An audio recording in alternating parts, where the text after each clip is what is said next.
सोचिए, अगर आपके ही घर के बाथरूम के नीचे कई हफ्तों से एक ऐसा राज दफन हो जिसके ऊपर रोज लोग चलते हों और किसी को जरा भी शक ना हो। एक परिवार जो बाहर से बिल्कुल खुशहाल दिखाई देता था, 2 बेटियां, एक पत्नी, एक बुजुर्ग मां, और फिर अचानक घर का मुखिया रहस्यमय तरीके से गायब हो जाता है। पत्नी हर किसी से यही कहती रही कि उसका पति घर छोड़कर चला गया है। पुलिस में गुमशुदगी दर्ज होती है, रिश्तेदार उसे हर जगह तलाशते हैं, लेकिन उसका कोई सुराग नहीं मिलता। नमस्कार, आदाब, सत श्री अकाल दोस्तों।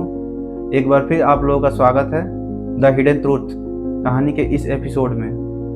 उम्मीद है पूरी फैमिली अच्छी होगी और अपना ख्याल रख रही होगी। आज की कहानी के आगे पीछे कुछ नहीं, सीधे कहानी की शुरुआत करते हैं। ये वीडियो सच्ची घटनाओं से प्रेरित है।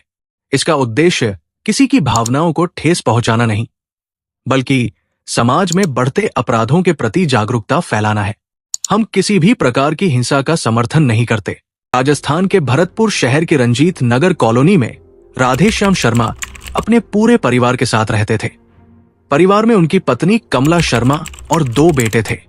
घर में प्यार, आपसी समझ और खुशहाली की कोई कमी नहीं थी। राधेश्याम शर्मा पेशे से सरकारी स्कूल में लेक्चरर थे। शिक्षा के क्षेत्र में उनकी अच्छी पहचान थी और सरकारी नौकरी होने के कारण आर्थिक स्थिति भी मजबूत थी। बच्चों की पढ़ाई लिखाई से लेकर घर की हर जरूरत आराम से पूरी हो जाती थी। समय अपनी रफ्तार से आगे बढ़ता रहा। दोनों बेटे बड़े हुए और अपनी अपनी जिंदगी की जिम्मेदारियां संभालने लगे। इसी बीच राधेश्याम शर्मा सरकारी सेवा से सेवानिवृत्त हो गए। रिटायरमेंट के बाद उन्होंने परिवार के साथ एक बड़ा फैसला लिया। उन्होंने राजस्थान छोड़कर उत्तर प्रदेश के आगरा में बसने का मन बना लिया, ताकि आगे की जिंदगी वही शांति से गुजार सके। पूरा परिवार आगरा के सिकंदरा थाना क्षेत्र में आकर बस गया। यहां उन्होंने एक प्लॉट खरीदा, नया मकान बनवाया और उसी घर में रहने लगे। नई जगह पर भी जिंदगी सामान्य और सुखद तरीके से चलती रही। बड़े बेटे का नाम अनिल शर्मा था, जबकि छोटे बेटे का नाम सुरेंद्र शर्मा था। दोनों अपने अपने काम में लगे हुए थे और परिवार पहले की तरह एकजुट था। इसी दौरान बड़े बेटे अनिल की शादी भी कर दी गई। घर में खुशियों का माहौल बना रहा। लेकिन वर्ष 2012 परिवार के लिए एक दुखद मोड़ लेकर आया। राधेश्याम शर्मा की तबीयत अचानक खराब रहने लगी और कुछ समय बाद प्राकृतिक कारणों से उनका निधन हो गया। उनके जाने के बाद सरकारी नियमों के अनुसार मिलने वाली पेंशन उनकी पत्नी कमला शर्मा के खाते में आने लगी, जहां बड़े बेटे की शादी पहले ही हो चुकी थी। वहीं छोटे बेटे सुरेंद्र शर्मा का विवाह वर्ष 2010 में रूबी नाम की युवती से हुआ था। शादी के बाद दोनों ने अपनी नई जिंदगी की शुरुआत की। वर्ष 2013 में उनके घर पहली बेटी का जन्म हुआ, जिसका नाम परिवार ने बेहद प्यार से रूबी रखा। इसके लगभग 1 साल बाद 2014 में सुरेंद्र और उसकी पत्नी ने अपना अलग मकान बनवाया और वहीं रहने लगे। जिंदगी धीरे धीरे आगे बढ़ती रही। वर्ष 2017 में सुरेंद्र और रूबी के घर दूसरी बेटी का जन्म हुआ, जिसका नाम सिद्धि रखा गया। परिवार अब 4 सदस्यों का हो चुका था। जिम्मेदारियां भी पहले से कहीं ज्यादा बढ़ गई थी। सुरेंद्र कोई स्थायी नौकरी नहीं करता था। कभी किसी प्राइवेट कंपनी में काम करता, कभी डिलीवरी बॉय की नौकरी करता, तो कभी मजदूरी करके परिवार का खर्च चलाता। जितनी भी कमाई होती वो बढ़ते खर्चों के सामने काफी कम पड़ जाती थी। 2 छोटी बेटियों, पत्नी और अपनी मां की जिम्मेदारी उसके कंधों पर थी। इसी दौरान राधेश्याम शर्मा की पेंशन परिवार के लिए बड़ा सहारा बनी हुई थी। हर महीने लगभग 32,000 रुपए पेंशन आती थी। उसमें से करीब 10,000 रुपए बड़े बेटे अनिल को दिए जाते थे, जबकि बाकी लगभग 20,000 रुपए कमला शर्मा और सुरेंद्र के परिवार के खर्च में लगाए जाते थे। सबसे खास बात यह थी कि दोनों भाइयों के बीच पैसों को लेकर कभी कोई विवाद नहीं हुआ। अनिल इस बात को अच्छी तरह समझता था।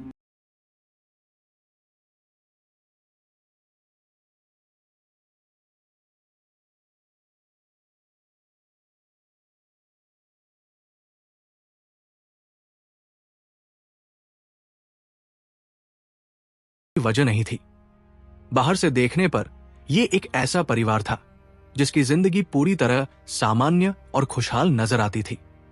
घर की जिम्मेदारियों का पूरा बोझ अब लगभग रूबी शर्मा के कंधों पर आ चुका था। उसे समझ आ गया था कि अगर उसने खुद कोई कदम नहीं उठाया तो परिवार की आर्थिक स्थिति संभालना मुश्किल हो जाएगा। इसलिए उसने अपने पुराने हुनर को फिर से अपनाने का फैसला किया। घर के बाहर सिलाई का एक छोटा सा बोर्ड लगाया और महिलाओं के कपड़े सिलने का काम शुरू कर दिया। शुरुआत भले ही धीमी रही, लेकिन कुछ ही समय में आसपास की महिलाएं उसके काम से खुश होकर लगातार कपड़े देने लगी। धीरे धीरे उसकी कमाई इतनी होने लगी कि घर का रोजमर्रा का खर्च किसी तरह निकलने लगा। दूसरी ओर सुरेंद्र शर्मा की जिंदगी बिल्कुल उल्टी दिशा में जा रही थी। पहले वो कभी डिलीवरी बॉय, कभी किसी निजी कंपनी में नौकरी और कभी मजदूरी जैसे छोटे मोटे काम करता था, लेकिन किसी भी काम में टिक नहीं पाया। समय के साथ उसकी उम्र लगभग 44 वर्ष हो चुकी थी, मगर अब उसने काम करना लगभग छोड़ ही दिया था। पत्नी की कमाई आने लगी तो उसने खुद मेहनत करने की जरूरत ही महसूस नहीं की। इसी दौरान उसे शराब की लत लग गई। हर दिन शराब पीना उसकी आदत बन चुकी थी। बिना शराब के उसे बेचैनी होती और घर में आए दिन झगड़े होने लगे। पिता की पेंशन हर महीने उसकी मां के खाते में आती थी। उसमें से कुछ रकम घरेलू जरूरतों में खर्च होती, जबकि बचे हुए पैसों में से सुरेंद्र अक्सर शराब के लिए पैसे निकाल लेता। जब कभी शराब के लिए पैसे नहीं मिलते तो उसे रात भर नींद नहीं आती। ऐसे में उसने नींद की गोलियां लेना शुरू कर दिया था। गोलियां खाकर सो जाना उसकी दिनचर्या बन गई, जबकि सुबह उठते ही घर में फिर वही विवाद और कलह शुरू हो जाती। उधर समय के साथ उनकी दोनों बेटियां भी बड़ी हो रही थी। बच्चों की पढ़ाई और घर के बढ़ते खर्चों ने आर्थिक दबाव और बढ़ा दिया था। रूबी की सिलाई से होने वाली आय और पेंशन मिलाकर किसी तरह घर चल रहा था, लेकिन हालात पहले जैसे ही कठिन बने हुए थे। सुरेंद्र न तो कमाने की कोशिश करता और न ही अपनी शराब की आदत छोड़ता। उल्टा वो अक्सर रूबी से पैसों की मांग करता और मना करने पर झगड़ा तथा मारपीट करने लगता। फिर आया 18 मई 2026 की रात। उस दिन भी दोनों के बीच विवाद हुआ और आरोप है कि सुरेंद्र ने रूबी के साथ मारपीट की। लगातार वर्षों से चली आ रही प्रताड़ना के बाद उस रात रूबी का धैर्य जवाब दे चुका था। उसी दौरान उसकी नजर उन नींद की गोलियों पर गई जिन्हें सुरेंद्र अक्सर खाया करता था। बताया जाता है कि उसने घर में बनी खीर में वे गोलियां मिला दी। रिपोर्टों के अनुसार खीर में लगभग 16 नींद की गोलियां डाली गई थी।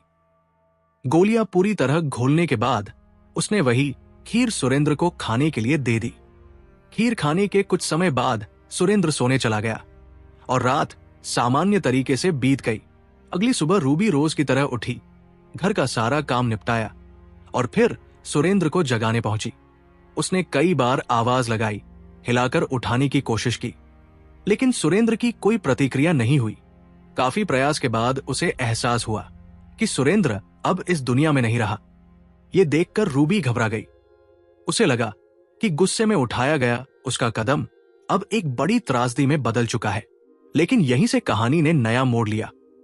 पति की मौत के बाद अब उसके सामने सबसे बड़ा सवाल था कि वो खुद को इस मामले से कैसे बचाए। कुछ देर तक सोचने के बाद उसने एक योजना बनाई और सबसे पहले अपने जेठ को फोन मिलाया और घबराई हुई आवाज में बोली, आप जल्दी घर आ जाइए। सुरेंद्र ने न जाने क्या मुसीबत मोल ले ली है। पुलिस कभी भी यहां पहुंच सकती है। बच्चियां यहां रहेंगी तो उन पर गलत असर पड़ेगा। इन्हें अपने साथ ले जाइए। रूबी का जेठ अपने छोटे भाई और भाभी का बहुत सम्मान करता था। उसे जरा भी अंदाजा नहीं था कि घर के अंदर क्या हो चुका है। वो घर के बाहर पहुंचा, दोनों भतीजियों को अपने साथ ले लिया और भीतर जाने की जरूरत भी नहीं समझी। उसी दौरान रूबी ने उससे अपनी सास को भी साथ ले जाने की बात कही। उसकी सास काफी बुजुर्ग थी और उन्हें साफ दिखाई भी नहीं देता था, इसलिए जेठ अपनी मां और दोनों बच्चियों को लेकर अपने घर चला गया। अब उस घर में सिर्फ 2 ही लोग बचे थे, एक रूबी और दूसरा उसका पति जिसकी मौत हो चुकी थी। घर में अकेले बैठी रूबी के दिमाग में अचानक अपनी सास की कही हुई एक पुरानी बात घूमने लगी। उसकी सास अक्सर बाथरूम की हालत को लेकर शिकायत किया करती थी। वो कहती थी, इस टॉयलेट को ठीक करवा दो, फर्श ऊंचा नीचा है, सीट भी सही नहीं है, मैं कई बार यहां फिसल कर गिर चुकी हूं। हर बार मुझे उठाने के लिए तुम्हें या बच्चों को बुलाना पड़ता है। यही बात रूबी के लिए एक योजना बन गई। रिपोर्ट्स के अनुसार उसने अकेले ही बाथरूम में लगभग 6 से 7 फीट गहरा गड्ढा खोदा। इसके बाद उसने अपने पति के शव को उस गड्ढे में रख दिया। बदबू और सड़न को छिपाने के लिए ऊपर से काफी मात्रा में नमक डाला और फिर मिट्टी भरकर पूरे फर्श को पहले जैसा समतल कर दिया। इसके बाद उसने एक मजदूर को बुलाया। उसे करीब 400 से 500 रुपए मजदूरी देकर कहा कि बाथरूम का फर्श पक्का कर दे, उसे थोड़ा ऊंचा बना दे और टॉयलेट सीट को फर्श के बराबर सेट कर दे। मजदूर को इस बात की कोई जानकारी थी या नहीं, इसकी पुष्टि कभी नहीं हो सकी। उसने सामान्य मरम्मत का काम समझकर प्लास्टर किया और कुछ जगह नई टाइलें भी लगा दी।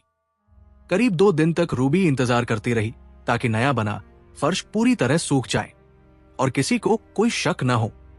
जब उसे यकीन हो गया कि सब कुछ सामान्य दिखाई दे रहा है, तब उसने दोबारा अपने जेठ को फोन किया। इस बार उसने घबराहट दिखाते हुए कहा, जेठ जी, सुरेंद्र 19 तारीख की सुबह से गायब है। वो मुझसे 5000 रुपए लेकर घर से निकला था। उससे मेरी थोड़ी बहस भी हुई थी, लेकिन उसके बाद से वो वापस ही नहीं आया। अब मुझे समझ नहीं आ रहा कि क्या करूं। ये सुनते ही सुरेंद्र का भाई परेशान हो गया। उसने अपने भाई की तलाश शुरू कर दी। रूबी भी उसके साथ हर जगह खोजने का दिखावा करती रही। रिश्तेदारों, पड़ोसियों और जान पहचान के लोगों से पूछताछ की गई, लेकिन सुरेंद्र का कोई सुराग नहीं मिला। जब भी कोई रूबी से उसके पति के बारे में पूछता, वो फूट फूट कर रोने लगती। उसके आंसू देखकर लोगों को उस पर तरस आने लगता। आसपास रहने वाले लोग पहले से जानते थे कि सुरेंद्र कोई स्थायी काम नहीं करता था। शराब पीने का आदी था और पति पत्नी के बीच अक्सर झगड़े होते रहते थे। इसलिए अधिकांश लोगों ने यही मान लिया कि लड़ाई के बाद वो घर छोड़कर कहीं चला गया होगा। समय गुजरता गया और धीरे धीरे पूरे मोहल्ले में सिर्फ एक ही चर्चा होने लगी। लोग रूबी को देखकर तरह तरह की बातें करते। किसी को लगता उसका पति उसे छोड़कर भाग गया है, तो कोई उसकी मजबूरी पर तरस खा रहा था। सभी की नजरों में वो एक ऐसी महिला थी जो अकेले अपनी दोनों बेटियों की जिम्मेदारी उठाने के लिए संघर्ष कर रही थी। इसी बीच 3 जुलाई 2026 को रूबी और उसके परिवार ने फैसला किया कि अब पुलिस की मदद लेना ही एकमात्र रास्ता है। वे थाने पहुंचे और पूरी घटना विस्तार से बताई। शिकायत में कहा गया कि कुछ दिन पहले सुरेंद्र का रूबी से विवाद हुआ था। गुस्से में उसने उससे 5000 रुपए छीन लिए और घर छोड़कर चला गया। तब से उसका कोई सुराग नहीं मिला। परिवार ने अपने स्तर पर काफी तलाश की, लेकिन हर कोशिश बेकार साबित हुई। पुलिस ने गुमशुदगी की रिपोर्ट तो दर्ज कर ली, मगर शुरुआती दिनों में मामले में कोई खास कार्रवाई नहीं हुई। दिन बीतते गए, पहले 5 दिन, फिर 10 और देखते देखते 15 दिन निकल गए। आखिरकार रूबी ने अपने जेठ से कहा कि यहाँ अकेले रहने का कोई मतलब नहीं है। उसकी माँ और दोनों बेटियां गांव में हैं, इसलिए वो भी वही जाना चाहती है। जेठ उसे अपने साथ ले गया और कुछ समय तक वो वही रहने लगी। कुछ दिनों बाद बातचीत के दौरान जेठ ने एक ऐसा सवाल पूछ लिया जिसने आगे चलकर पूरी कहानी की दिशा बदल दी। उसने कहा, पिताजी की पेंशन हर महीने मां के खाते में आती थी। पिछले महीने भी मुझे मेरा हिस्सा नहीं मिला और इस बार भी कोई पैसा नहीं मिला। आखिर पेंशन जा कहां रही है? रूबी ने बिना घबराए जवाब दिया, इस बार तो पेंशन आई ही नहीं। मुझे भी कोई पैसा नहीं मिला। जब आएगी तब देख लेंगे। उस समय तो उसने बात को वही खत्म कर दिया। लेकिन करीब 15-20 दिन बाद जब अगली पेंशन आने का समय हुआ और फिर भी उसे कोई हिस्सा नहीं मिला, तो उसका शक गहरा गया। उसे समझ नहीं आ रहा था कि आखिर हर महीने आने वाली रकम अचानक गायब कैसे हो सकती है। सच्चाई जानने के लिए वो अपनी मां की बैंक पासबुक लेकर सीधे बैंक पहुंचा। वहां अधिकारियों से उसने पेंशन की पूरी जानकारी मांगी। रिकॉर्ड देखने के बाद बैंक कर्मचारियों ने बताया कि खाते में हर महीने पेंशन नियमित रूप से जमा हो रही है। इतना ही नहीं, खाते से पैसे भी लगातार निकाले जा रहे हैं। कुछ लेन देन डिजिटल माध्यम जैसे पेटीएम से हुए थे, जबकि बाकी रकम एटीएम डेबिट कार्ड के जरिए निकाली गई थी। ये सुनते ही उसके पैरों तले जमीन खिसक गई। अगर पेंशन लगातार निकल रही थी, तो फिर रूबी झूठ क्यों बोल रही थी? अब उसके मन में एक और सवाल पहले से ज्यादा बड़ा हो चुका था। सुरेंद्र आखिर कहां है? करीब 40 दिन गुजर चुके थे। वो रूबी के पास पहुंचा और इस बार उसने साफ शब्दों में कहा, मुझे सिर्फ 2 सवालों का जवाब चाहिए। पहला, पिताजी की पेंशन कहां जा रही है, और दूसरा, मेरा भाई सुरेंद्र कहां है। उस वक्त रूबी कोई जवाब नहीं दे सकी। वो पूरी तरह खामोश रही। परिवार में उसकी इतनी इज्जत थी कि जेठ ने उस समय कोई हंगामा नहीं किया और चुपचाप वहां से लौट गया। लेकिन कुछ दिन बाद उसने फिर फोन किया। इस बार रूबी ने जो कहा उसने सब कुछ बदल दिया। उसने शांत आवाज में कहा, पेंशन की बात कर रहे हो, वो पैसा मैं खर्च कर चुकी हूं, आगे जो आएगी उसमें से ले लेना। कुछ पल रुकने के बाद उसने दूसरी बात कही, और जहां तक सुरेंद्र का सवाल है, तुम्हारा भाई अब इस दुनिया में नहीं है, उसे घर के बाथरूम में दफना दिया गया है। फोन पर यह सुनते ही उसके होश उड़ गए। उसे यकीन ही नहीं हुआ कि रूबी ऐसा कैसे कह सकती है। उसने बिना एक पल गवाए 112 पर कॉल किया और पूरी जानकारी पुलिस को दे दी। पुलिस तुरंत बताए गए पते पर पहुंची। घर पहुंचकर अधिकारियों ने रूबी से सीधे पूछा, अगर तुम्हारी बात सच है तो सुरेंद्र का शव कहां है? रूबी ने बिना किसी हिचकिचाहट के बाथरूम की ओर इशारा करते हुए कहा, कमोड वाली तरफ उसका सिर दबा है और दूसरी तरफ पैर। इसके बाद पुलिस ने मौके पर खुदाई शुरू करवाई। कुछ ही देर में जमीन के नीचे से इंसानी कंकाल बरामद हुआ। उस पल वहां मौजूद हर व्यक्ति स्तब्ध रह गया, क्योंकि जिस आदमी को पिछले कई हफ्तों से लापता माना जा रहा था, उसकी सच्चाई उसी घर के बाथरूम के नीचे दफन मिली। जब बाथरूम के नीचे दबे अवशेषों को बाहर निकाला गया, तब तक शव पूरी तरह कंकाल में बदल चुका था। बड़ी मात्रा में नमक डालने की वजह से शरीर तेजी से गल चुका था और कपड़े भी लगभग पूरी तरह नष्ट हो चुके थे। मौके से सिर्फ कंकाल, एक कड़ा और एक घड़ी बरामद हुई। इन्हीं सामानों के आधार पर यह पुष्टि की गई कि ये अवशेष सुरेंद्र शर्मा के ही थे। लेकिन अब सबसे बड़ा सवाल यही था कि आखिर एक पत्नी ने अपने ही पति की हत्या क्यों की? कई वर्षों की शादी, 2 बड़ी बेटियां और एक साथ बिताई लंबी जिंदगी के बाद आखिर ऐसा क्या हुआ कि मामला हत्या तक पहुंच गया? पूछताछ के दौरान रूबी ने जो वजह बताई, उसके अनुसार सुरेंद्र लंबे समय से कोई स्थायी काम नहीं करता था। जो भी थोड़े बहुत पैसे कमाता, उन्हें शराब में उड़ा देता और घर के खर्च के लिए लगभग कुछ भी नहीं देता था। परिवार का गुजारा मुख्य रूप से उसके ससुर की पेंशन से चलता था। पेंशन का एक हिस्सा बड़े बेटे को देना पड़ता था, जबकि बाकी रकम से घर का खर्च चलता था। इसके अलावा रूबी भी सिलाई जैसे काम करके कुछ पैसे कमा रही थी, जिससे किसी तरह घर संभल रहा था। रिपोर्ट्स के मुताबिक हालात तब और बिगड़ गए जब सुरेंद्र ने काम करना भी छोड़ दिया। इसके बाद वो आए दिन शराब के नशे में घर आता, रूबी के साथ मारपीट करता, गालियां देता और उससे पैसे छीन कर चला जाता। घरेलू हिंसा लगातार बढ़ती जा रही थी। रूबी ने पुलिस को बताया कि एक दिन सुरेंद्र ने उसके साथ इतनी बुरी तरह मारपीट की कि उसका सब्र जवाब दे गया। गुस्से और आक्रोश में उसने घर में रखी नींद की लगभग 16 से 20 गोलियां पीसकर खीर में मिला दी और वही खीर सुरेंद्र को खिला दी।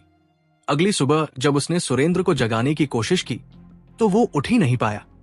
तभी उसे एहसास हुआ कि उसकी मौत हो चुकी है। इसके बाद घबराहट में उसने इस पूरी घटना को छिपाने का फैसला किया। उसने सुरेंद्र के शव को घर के बाथरूम में गड्ढा खोदकर दफना दिया और ऊपर से सब कुछ सामान्य दिखाने की कोशिश की। आखिरकार वर्षों तक दफन ये राज ज्यादा समय तक छिपा नहीं रह सका। पुलिस जांच, मिले सबूतों और रूबी के बयान के बाद पूरे मामले की परतें खुली और इसी तरह सुरेंद्र शर्मा हत्याकांड का खुलासा हो